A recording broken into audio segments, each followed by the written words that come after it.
Hello everyone, good morning. কেমন আছো তোমরা সবাই? তো দেখো, রোজকারের মতোই আমি ফার্স্টে রেডি হয়ে নিয়েছি। তো রেডি হয়ে কিছু খেয়েই ক্লাসে চলে গেছিলাম। তো আজকেই ম্যাম ফার্স্টে কম্পিউটারে বসেছিল। তো কম্পিউটারে বসে তো লাঞ্চ টাইম হয়ে গেছে। তো লাঞ্চে আমি আজকে নিয়ে গেছিলাম পরোটা, সয়াবিন আলুর তরকারি, নিরামিষ। তো তারপরে ম্যাম সবাইকে একটা গেম খেলাচ্ছিল, মানে পড়ার মাধ্যমে ম্যাম বোঝানোর জন্য। তো এই গেমটা খেলিয়েছে। তো তারপরে 5জন যেহেতু জিতেছিল, তো 5জনকেই বাবলসগুলো দিয়েছিল। তো সবাই মিলেই ক্লাসের ফুলিয়েছি। তারপরে বাড়ি চলে এসেছি।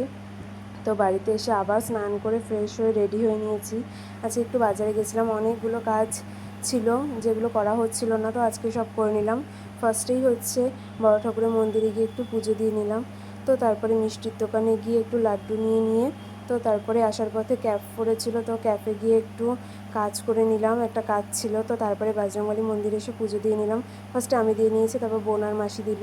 তো তারপর একটু সোনার দোকানে আসলাম, সোনার দোকানে একটু কাজ ছিল। তো বাড়ি এসে লাড্ডু খেয়ে সিঙ্গারা খেয়ে নিয়েছি। তো টাটা, বাই।